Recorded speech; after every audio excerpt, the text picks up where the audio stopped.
It's Nicole with a K, and I am so excited.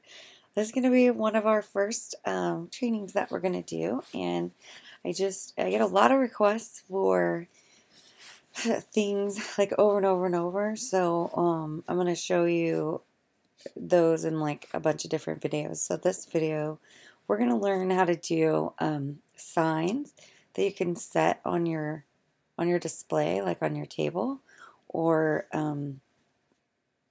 like if you, I'll show you. So let's look up like Easel Back Signs. You'll know what I mean. It's like these, we're on Google, we're going to go to images.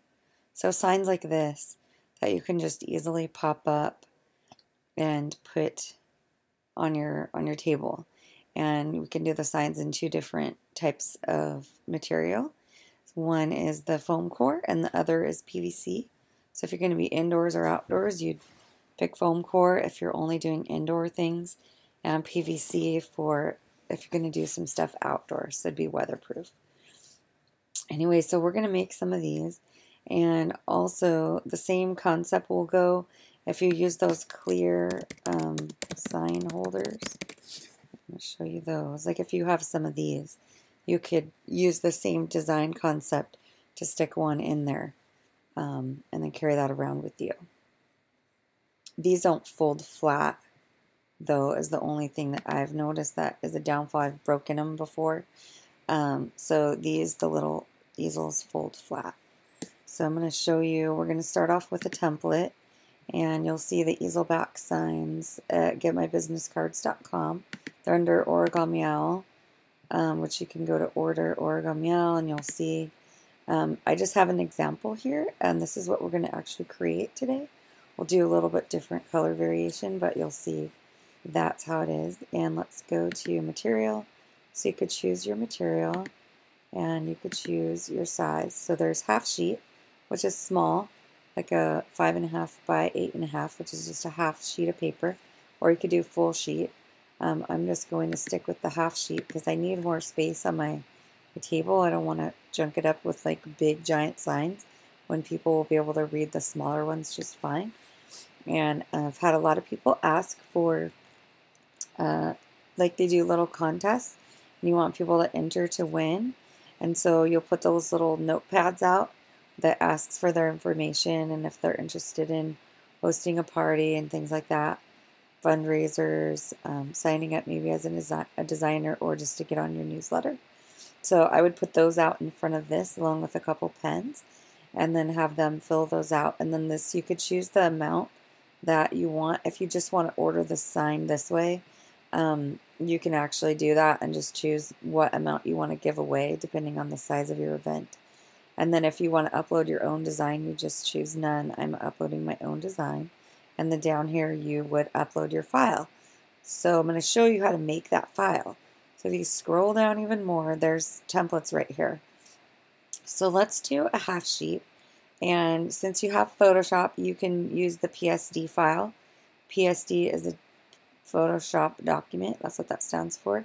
And if you're not using Photoshop and you're using something else like Pixlr or I can't remember the name, PicMonkey or something like that, you could do JPEG, and you could start with that. So we're going to do a PSD. So I'm going to right click on this file, and I'm going to save the link as. I'm going to save this down to my desktop, and it's called Easel Back Sign. Now I'm going to go over to Photoshop, and I'm going to do File, Open. So I'm going to open, let's go to my desktop, my Easel Back Sign template. So you'll see it has these blue lines. These are guidelines, and these are going to show you where you want to keep your artwork. And I've already got some layers in here for you so that you could just open this up. You could turn the eyeballs on next to the layers and work on it. But I also wanted to show you how to do it from scratch. So just to demonstrate these guidelines, I wanted to show you basically right here, this area that I'm highlighting right now, this is going to be what is going to come printed on the easel back. we require a 1/2 inch of bleed around all sides in your artwork. So you're going to have your background layer, but it's not actually going to have anything on it that would be printed because it will be cut off. So this is only for your background to bleed off of the edge. So now let's go and I'll show you how we did all this. First of all, let's get back to the start. So when you open it up, it's going to look like this. And I want to make a background layer. So I'm going to actually put all these into a group. Just ignore all this. I'm making a folder of all those layers and we don't have to see those. So we're going to make a layer, and we're going to, down here on the toolbar of the palette, we're going to click create a new layer. And then I want to double click, and I'm going to name this, I don't need all caps on, background color. Then I want to get the colors in here, the O2 colors. Oops, sorry, you want to go File, Place, Embedded. And then we're going to go to our desktop, and we've already downloaded these in the Photoshop setup video if you don't already have this stuff. You can click on there and click Place. So now we have our colors. I'm just going to scoot those up to the top. Notice when I'm moving things around, I'll be using this tool right here on the toolbar. It's called the Move tool because it moves things. And then let's make another layer. Oh, it took over my background layer.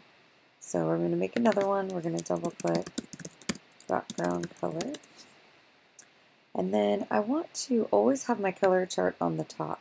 You can actually click and drag your layers so that they're on top of each other, and I'll show you how that works. So we're going to click on the background layer, and then we want to do edit at the menu at the top, fill. So we're going to fill the background with a color.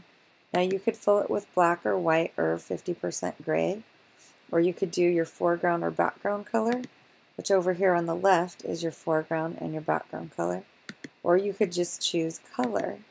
And then when you do that, it gives you this little color picker, and you could choose any color in the rainbow literally. Or you could put, if you know the color value, you could type it in here.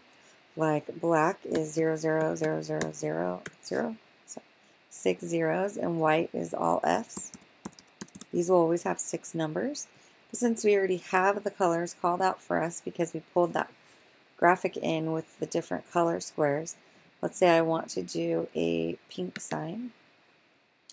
I'm going to click OK, and then click OK.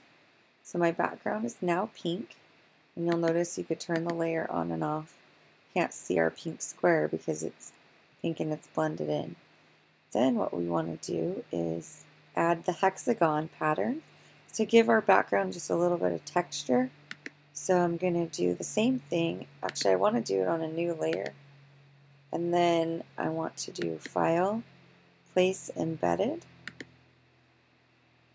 And I'm going to go down here and I'm going to get this white hex pattern and click on Place.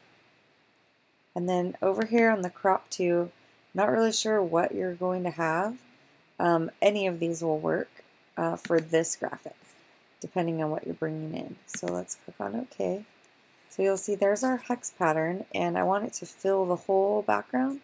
So up here at the top, the easiest way to do this is I'm going to lock my width and height, and I'm going to make this 200. So it's going to go sort of big, and then I kind of want to rotate it maybe 45 degrees. That looks really cute. And then I'm just going to click on this little check mark, or I can hit enter on the keyboard. Either way, it does the same thing. Now, obviously we don't want it to be stark white, so we're going to change our opacity of this layer. So over here you'll see opacity, it says 100%. I just like to make it 10%. I don't want it too contrasty because it's hard to read the text you're putting over it. We just sort of want it to be a subtle texture in the background. So now that we have that, let's go ahead and add some text. And so over here on your toolbar, there's the T tool, that's your type tool. And you want to just click somewhere in the middle. And then it's going to put a little cursor, a flashing cursor. And you can see that our color for writing is pink. So I know we're not going to be able to read pink on pink. So we'll just start off with changing the color. Let's just do white just to get our text on there. And now let's type when. And then I want to actually double click in here to select my whole word. And I'm going to choose the League Gothic font. You could just start typing League and it'll pop up actually. And then up here we want to change our size. Let's do a 72. That's the biggest that it lets you do by the drop down.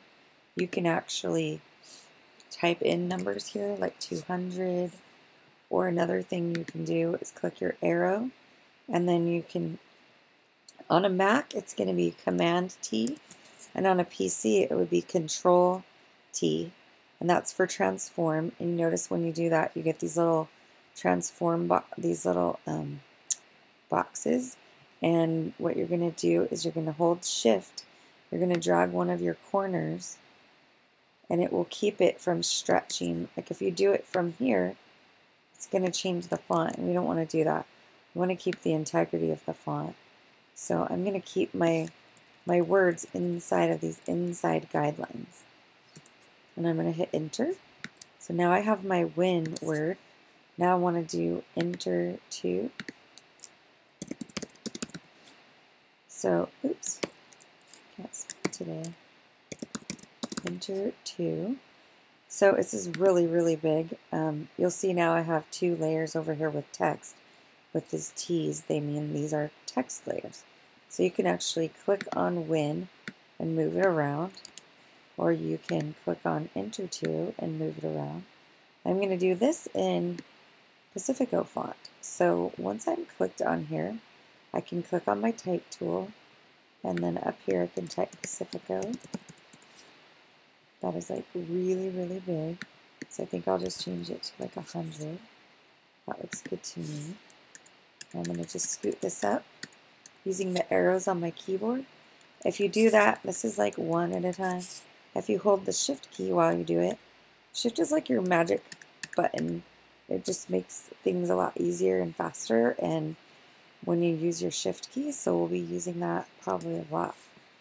And let's change the color of enter 2. I want to change that to maybe turquoise.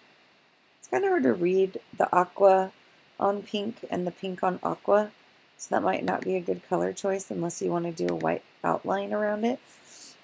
So I'll show you how to do that.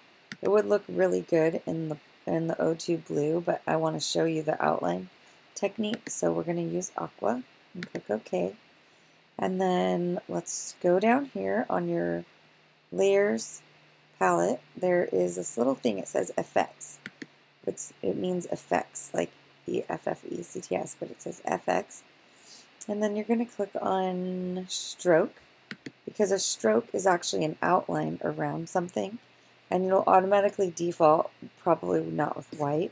So right here's where you could change your color. So we're going to drag this up to white, click OK, and then you can make it a really thick stroke or thin, but you notice how it's like eating away our blue? We don't want that. So this position right here, you want to change it to outside, because we only want the white to go outside of the letters. So no matter what, our font stays intact. So I would just maybe go with probably like a 10 pixel outline for this, and then we're going to click on OK. And then now let's change our win. So let's do win. We're going to click on win. Up here you could choose your color, and you can choose yellow, blue, red. Red's too hard to read. What you do is you just click around and you just kind of see what looks better. I think I like this blue actually. So it really stands out. So click OK. Now what I want to do is the $25 gift certificate. So I clicked on the type tool and I clicked on my canvas. And now I'm going to type $25 gift And then let's change this to, there's a way you can make it all caps without actually retyping everything. So you highlight your word and then you click up here. This is your character palette and you'll see these two capital T's. So you would just go like that. You can also do it like this where it would be small. Let me show you what I mean. If I had typed a capital G here, then it would then be a big G and little IFT, but they're also caps. But that isn't really O2 style, but that's what that button's for. And there's that. So now let's make this a different color. You always want to make sure you're on your layer that you're working on and on your type tool. And you'll be able to change your color up here. So let's make this white, I think. And then let's change the size. I think that's too big. Let's do 100. That's cute. And scoot it up. I'm holding shift and using the arrow keys. I'm going to type certificate.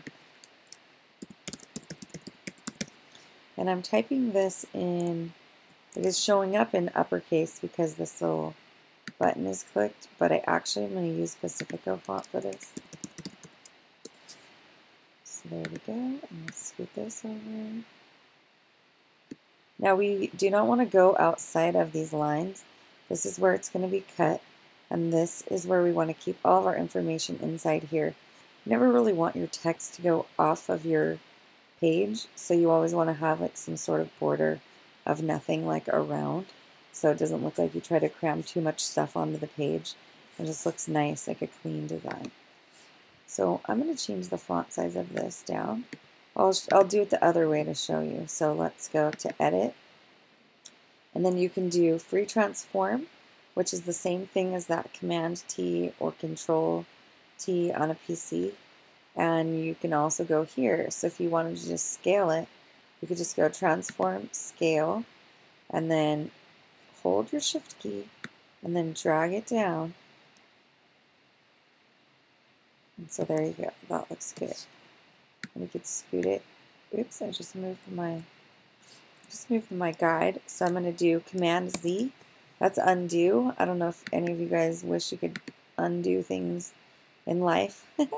Things you said, things you did. I can undo anything I want on here by doing Control C on a PC or Control Z on a PC and Command Z on a Mac. And so that is how you do that. And now let's do a color change on certificate. Maybe I want to do like yellow.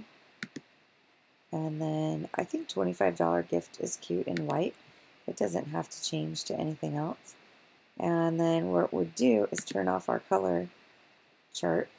And then now we have our document. It's ready to go. Our sign is good.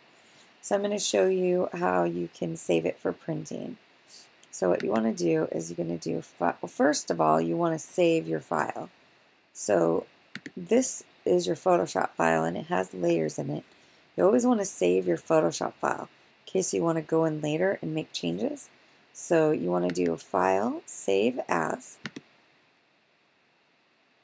and I'm going to save this as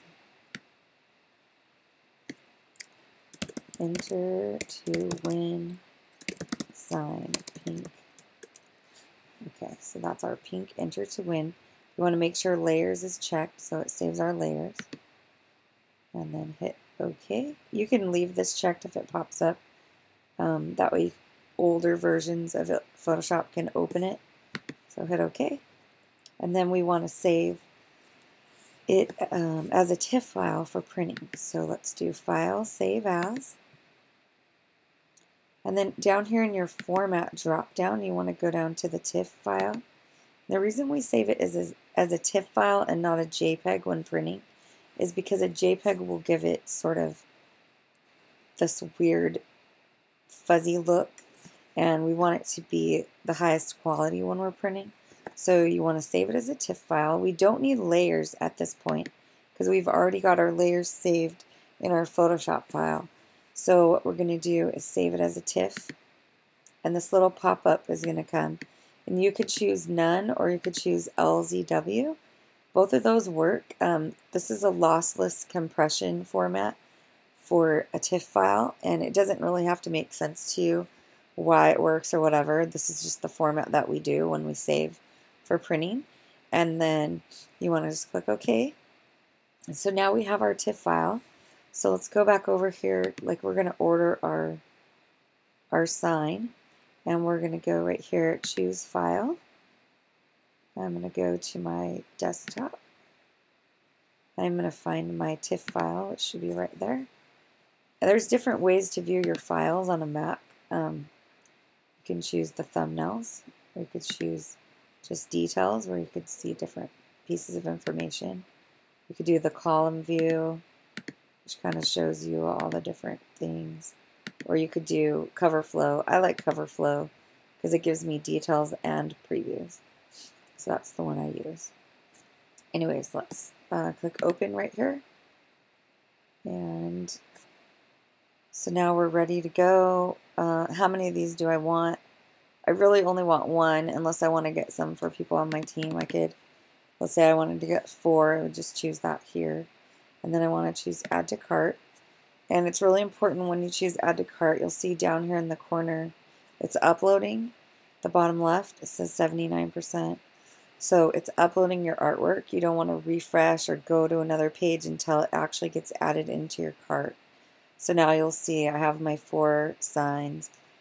I can go ahead and proceed like normal. So that's how you do that. Or if you were just going to print it out on your printer, you can also do that. So let's go File, Print, and then I'm going to choose my printer. I have a color printer here. And this is going to probably try and scale your print. So you want to make sure that it stays at the size it's supposed to be, because if you're fitting it into a specific size of like little clear frame, you want to make sure it doesn't print too big or too small. So I always make sure that my thing says 100%. I always want it centered on the page, and as long as you've got all of that going, then you could just print it and you're good to go. And then what you want to do is you want to cut a 1/2 inch off of each side. So if you have like one of those nifty little paper cutter things, you can actually do the measurements. And so you would cut it at 6 inches and 9 inches on one side, and then you turn it around and cut it down to 5.5 by 8.5. So that way it's perfectly centered. Or you could just cut it with regular scissors and see if you can do a good job doing that. So basically that is our first sort of Photoshop lesson, and there'll be many, many more, and I'm so excited and hope you guys enjoyed it. I hope everything was clear and I didn't confuse anyone. Hopefully I'll get better as like things go on. I've been doing a few little training videos and stuff, but I'm pretty new to this, so I hope I did a good job. And if you do have questions, you can always email me at getmylockets@gmail.com. You can also get on the Get My Lockets Facebook page, and you can private message me on Facebook as well, or you can just ask the questions on the Get My Lockets page. And don't feel like it's a stupid question, because if you have it, I'm sure other people have it, so feel free to ask away. Other than that, I hope you have a great day and enjoy your weekend, and I look forward to doing more videos. All right, thanks, bye.